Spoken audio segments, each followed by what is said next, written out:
বহরা পীরের জীবন কাহিনী যাইতেছি বলিয়া, শুনবেন যত আশিক শ্রোতা শুনবেন বসিয়া।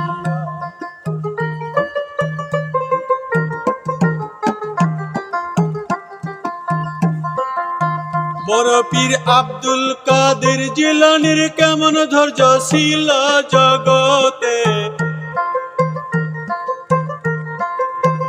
আপনাদের যাই কইয়া রে।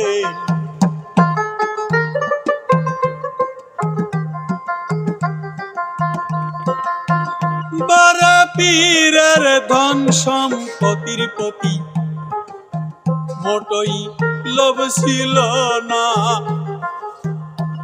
কারণে সম্পদশালী লোকদের সাথেই নিজস্ব গতিধারা অবরিসি অনুসারে চলতে থাকতো রে পীরে পীরের এই জীবনে রে।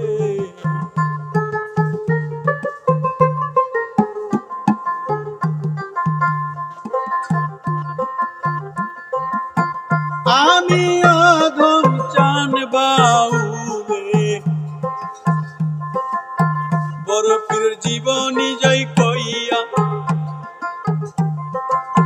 তার কিছু অলৌকিক ঘটনার কথা ভাইগ দিতেছি শোনায়া।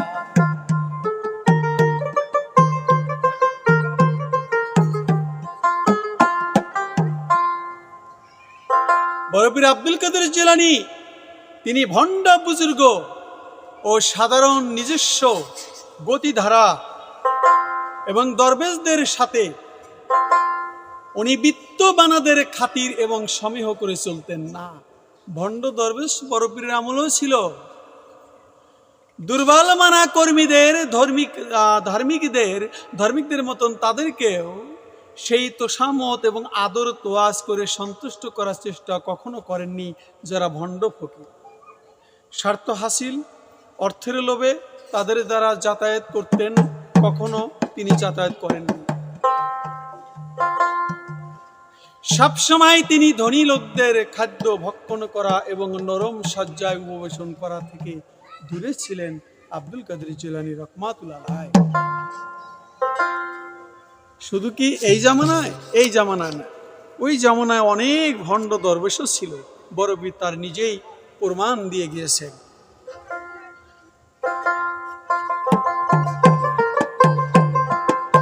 কখনো ধনী আমির ওমরাদের হাদিয়া হিসাবে কোন খাদ্য পাঠাইলে যাতে তারা মন ক্ষুণ্ণ না হয় সেদিকে খেয়াল করতো পীরে। খাদ্য হতে সামান্য পরিমাণ মুখে দিতেন, তারপর জাতীয় হাদিয়া পুনরায় স্পর্শ করতো না রে।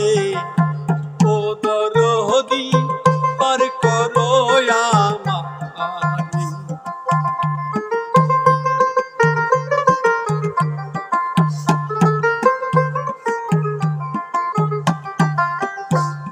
আমির ওমরা দেশের বাদশাহ, তারা যদি কোনো হাদিয়া দিতেন সামান্য পরিমাণ নিতেন, সবটুকু হাদিয়া হাত দিয়ে স্পর্শ করতেন না।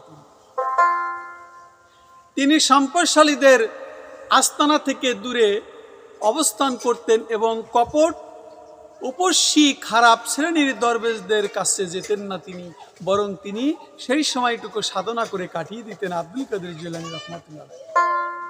বড় পীর আব্দুল কাদের জিলানী রহমাতুল্লাহ আলাইহির নিকট কোনো এক আমির সন্তুষ্ট লোক, সম্ভ্রান্ত তিনি উচ্চ বংশের লোক হাজির হলে তাকে তিনি দাঁড়িয়ে সম্মান প্রদর্শন করতেন না। আমার বড় পীর আব্দুল কাদের জিলানী, সে যত বড়ই ধনী লোক হোক বা সম্ভ্রান্ত লোক হোক, কখনো স্বয়ং বাদশাহ তার দরবারে হাজির হতেন, সেই সময় দণ্ডায়মান কিংবা বসা অবস্থায় তার সাথে প্রয়োজনীয় আলোচনা করতেন।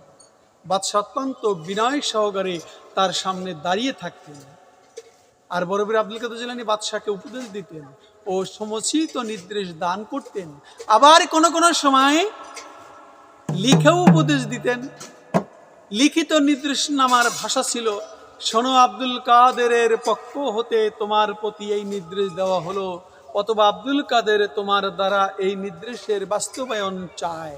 আর তার এই নির্দেশনামালা স্বয়ং বাদশাহ পর্যন্ত ভক্তি সহকারে চুম্বন করতেন। বাদশাহ নিজেও সেই নির্দেশনামাকে ভক্তি করতেন, চুম্বন করতেন। সেই দারিদ্র প্রীতি ও দরবেশ, সেই দারিদ্রদের প্রতি সহানুভূতি প্রদর্শন তার চরিত্রের ন্যূনতম বৈশিষ্ট্য ছিল। আব্দুল কাদের জিলানী রাহমাতুল্লাহ আলাইহি তার দারিদ্র প্রীতি সম্পর্কে একটি মজার ঘটনাও আছে, শুনুন সেই ঘটনাটি।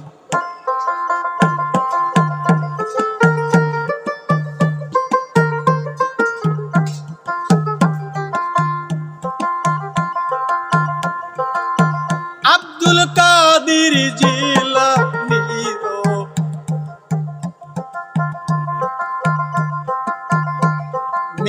মেজ পুত্র ছিল তাই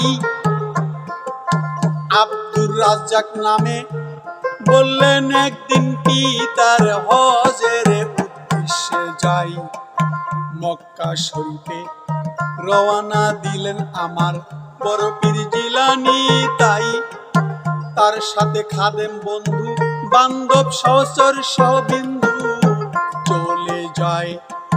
বিরাট কাফেলা ছিল রাস্তায়। একদিন সন্ধ্যা ঘনিয়ে এলে তিনি একটু লোকালয় সঙ্গীতের তাই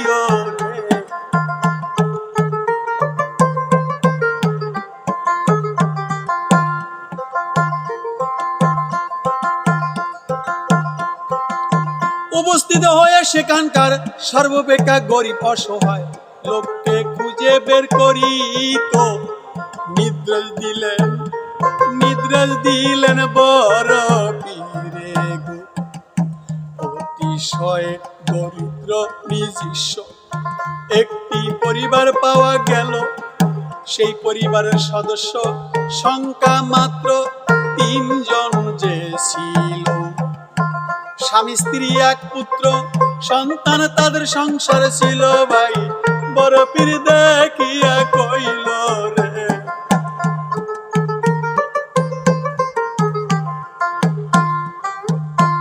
বরপীর আব্দুল কাদের জিলানী উনি হজ যাত্রায় যাওয়া শুরু করলেন। ওনার সঙ্গে বন্ধু বান্ধব এবং খাদেম প্রকৃতির একটা বিশাল কাফেলা যাওয়া শুরু করলেন। অর্ধেক রাস্তা যাওয়ার পরে সন্ধ্যা হয়ে গেল। বরপীর আব্দুল কাদের জিলানী বললেন, তার সহচর খাদেমদেরকে বললেন, তোমরা একটি কাজ করো, দেখো তো গরিব নিজস্ব নিঃস্ব একটি পরিবার পাওয়া গেল। যায় নাকি একটি পরিবার পাওয়া গেল। পরিবারের সদস্য সংখ্যা ছিল মাত্র 3 জন। স্বামী স্ত্রী এক সন্তান নিয়ে তাদের সংসার। বরপীর আব্দুল কাদের জিলানী রাহমাতুল্লাহ তার সঙ্গী সাথী সহ তাদের বাড়িতে হাজির হয়ে বললেন, হে গৃহস্বামী, হে বাড়ির মালিক, আমরা আজ রাত তোমাদের গৃহে কাটাবো বলে ইচ্ছে করছে। ওই বাড়ির পুরুষ গৃহস্বামী হযরত বরপীরকে চিনত। সে সবিনয়ে আরজ করলো, হুজুর, এতে আমি নিজেকে ধন্য বলে মনে করব, কিন্তু আমার অন্তরে সংকোচ হলো। আপনার ন্যায় মহামান্য অতিথি সেবা করার যোগ্যতা ও উপকার বা উপকরণ আমার কিছুই নেই। বরপীর উত্তরে বললেন, আমরা তোমাদের খেদমতের প্রত্যাশী নই, তোমার গৃহে রাত যাপন করাই আমাদের উদ্দেশ্য। তারপর সেই দরিদ্রের গৃহেই তিনি সঙ্গী সাথী সহ রাত যাপন করলেন।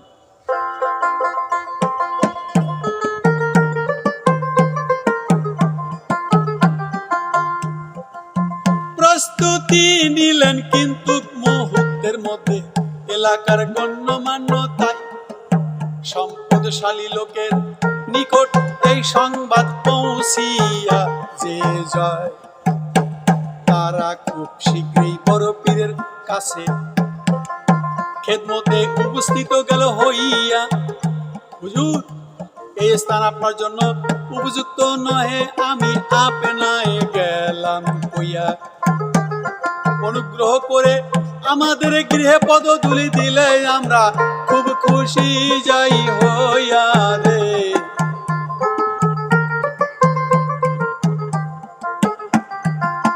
অবশেষে আব্দুল কাদের জিলানী তাদের প্রস্তাবে রাজি হইল না। অবশেষে স্থানীয় ধনবান লোকজন নীরব নিরুপায়ে গেল হইয়া দরিদ্র ব্যক্তির গৃহে নানান ধরনের হাদিয়া উপঢৌকন পাঠাতে আরম্ভ করিল। তাদের এই ধরনের কার্যকলাপ বড় পীর আব্দুল কাদের বলিল, আমি কিংবা আমার সঙ্গী গণে কেউই তোমার দ্রব্য গ্রহণ করবে না রে।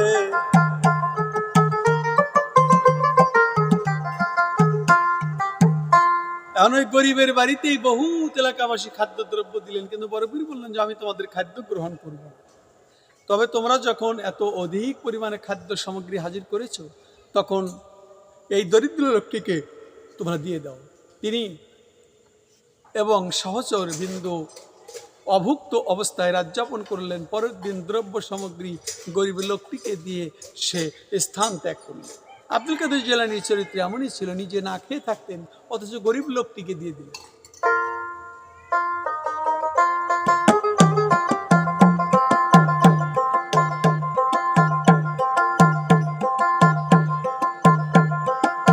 বড় পীরের স্নেহ মমতা কেমন ছিল তোমাদের জয় বলিয়া ধীরে ধীরে বলবো কথায় আমি বাকি রাখব না।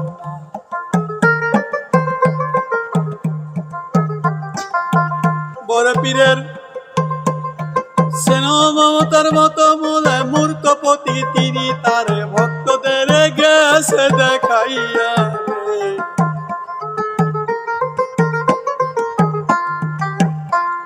বড় পীর আব্দুল কাদের জিলানী রহমাতুল্লাহ কেমন স্নেহ মায়া মমতা ছিল তা এখন প্রমাণ করা যাবে।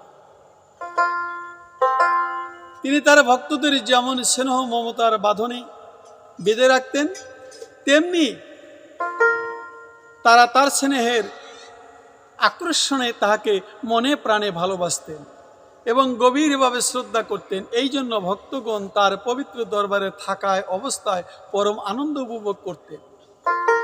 হযরত শায়েখ আবুল কাশেম রহমাতুল্লাহ এ প্রসঙ্গে বললেন, কখনো বড় পীর আব্দুল কাদের জিলানী রহমাতুল্লাহ এর মজলিসে আমার উপর এমন অবস্থার সৃষ্টি হয়ে যেত, তখন আমার মনে হতো আমি যেন কোনো এক সুখ স্বপ্নজালের মাথায় আবদ্ধ হয়ে আছি। তার দরবার হতে বের হওয়ার পর মনে হতো যে পরম সুখ স্বপ্ন আমার ভেঙে গেল। তাহলে পীর আউলিয়া যারা খাঁটি পীর আউলিয়া তাদের দরবার বেহেশত খানার মতোই।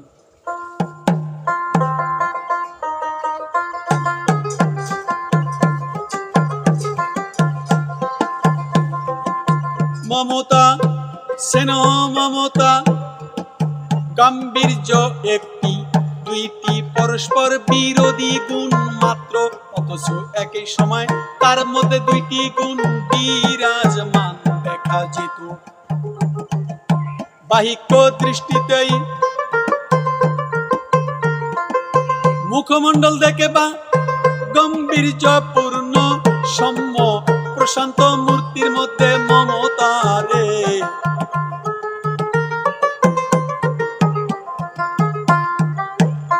আব্দুল কাদের জিলানী স্নেহ মমতা দয়ার অভাব বলে মনে হতো তার ভিতরে, যখন ব্যক্তিত্ব বৈশিষ্ট্যের প্রভাবে তার সামনে লোকজন কথা বলতে পর্যন্ত সাহস হতো না, কিন্তু পরক্ষণেই তার মধুর হাসি কমল সরল আচার ব্যবহার দেখে জনগণ মুগ্ধ হয়ে যেত।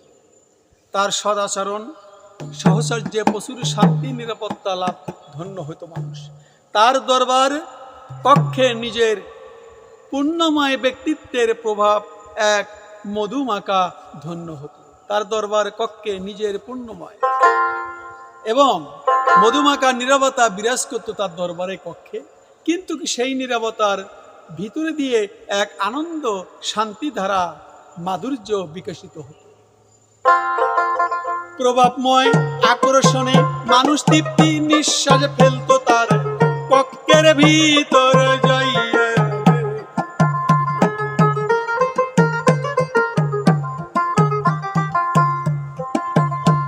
এর কারণ পবিত্র দরবার লোক সমাগমে পূর্ণ থাকিত, কিন্তু পার্থিব ভাবনা আমোদ প্রমোদ সবকিছুই ভুলিয়া যাইত। এমন একটি তার কক্ষ ছিল যে দুনিয়ার পার্থিব কোনো চিন্তা ভাবনা লোভ লালসা তিনি সব সময় ভুলে যেতেন, মানুষ ভুলে যেত তার দরবারে গেলে।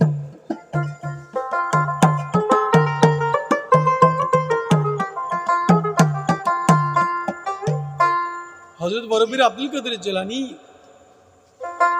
রহমাতুল্লাহ সমতুল্য দাতা দয়াময় ও পরোপকারিতা পর উপকারিতা অন্যের প্রতি সহানুভূতিশীলতার প্রমাণ খুঁজে পাওয়া যেত না যে তার মতন এত দয়া দান পর উপকারিতা এত করতেন তিনি। তার দয়া মায়ার কোনোই সীমা ছিল না, কাউকে কোনো অসুবিধা দুঃখ কষ্ট যাতনায় অতিষ্ঠ দেখলে তার কমল হৃদয় দয়ার বাণ ডেকে যেত। দরিদ্র অনাথ ও সাহায্য প্রার্থীকে দান করতেন। তার দানের হাত এত বড় ছিল যে কোনো প্রার্থনাকারী তার দরবার হতে খালি হাতে ফিরে যায়নি। সাহায্য প্রার্থীর মনের আশা পূরণের জন্য তিনি সহস্র বদনে নিজের সম্পদ দান করে দিতেন। আবার অন্যের নিকট থেকে ঋণ করেও সাহায্য প্রার্থীকে দান করতেন। কোনো জুমার দিন, একদিন শুক্রবারের জুমার দিন একজন সম্পদশালী প্রতিষ্ঠিত ব্যবসায়ী বরপীর আব্দুল কাদের জিলানী রহমাতুল্লাহ আলাইহির নিকটে এসে বলল, হুজুর, জাকাতের প্রয়োজনীয় অর্থ কাকে দেব? বরপীর আব্দুল কাদের জিলানীকে এই আদায়ের পর কাকে দেব এই অর্থ? আমি অতিরিক্ত খয়রাত করতে ইচ্ছা করছি বরপীর, কিন্তু এই দান কাকে যে দেব, কে এর বেশি হকদার আমার জানা নেই। আপনি বরপীর আব্দুল কাদের জিলানী বুজুর্গ ব্যক্তি, অনুগ্রহ পূর্বক এই দানের প্রকৃত হকদারের কথা বলে দিলে উপকৃত হব। বরপীর আব্দুল কাদের জিলানী বললেন, তোমার ধারণা অনুযায়ী তোমার অর্থ দান করো, যে ধারণায় যে যেমন অবস্থাতে রয়। এর ফলে আল্লাহ পাক হয়তো তোমাকে সেই বস্তু দান করবেন চেনার মতো তাই রে, যা তুমি পাওয়ার যোগ্য অথবা যোগ্য নও। যে তুমি এটা নিজের বিবেকের সাথে বুঝে যে যেরকম পাওয়ার প্রাপ্ত তুমি তাকে সেইভাবে দিয়ে দাও। বরপীর আব্দুল কাদের জিলানী এমন একটি বৈশিষ্ট্য ছিল। আবু মোহাম্মদ আলহা ইবনে মুজাফফর রহমাতুল্লাহ হইতে বর্ণিত আছে, বরপীর আব্দুল কাদের জিলানী রহমাতুল্লাহ তার কর্মস্থলে জীবনের একদিনের ঘটনা বর্ণনা করলেন। আধ্যাত্মিক সাধনার প্রাথমিক পর্যায়ে একবার ক্রমাগত বিশালভাবে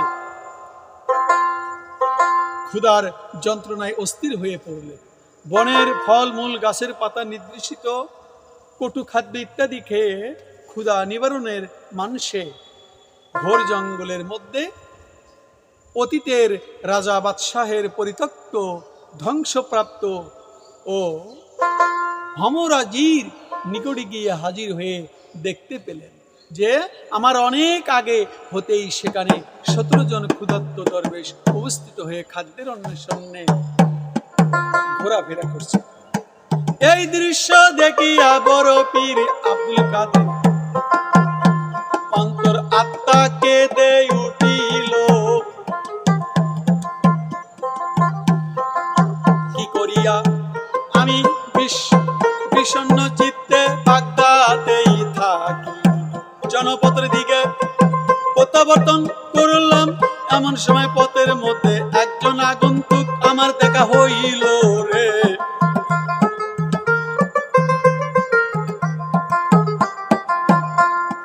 একজন আগন্তুকের সাথে বরপীর আব্দুল কাদের জিলানীর দেখা হলো।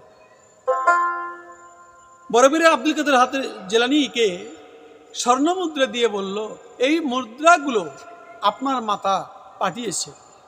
বরপীর আব্দুল কাদের জিলানী রহমাতুল্লাহ নিয়ে পুনরায় দরবেশদের নিকট জঙ্গলে চলে গেলেন। কিছু অর্থ নিজের জন্য রেখে বাকিগুলো তাদের মধ্যে বিতরণ করে দিলেন। তারপরে বলল, সমস্ত মুদ্রা দিয়ে খাদ্য প্রস্তুত ক্রয় করে নিকটে গরিব নিঃস্ব অনাহারী লোকদের ডেকে এনে একসঙ্গে আহার করাইলেন। এতে সেই দিন বড়পীর আব্দুল কাদের জিলানী অর্থ আর অবশিষ্ট কিছুই থাকলো না, সব শেষ হয়ে গেছে।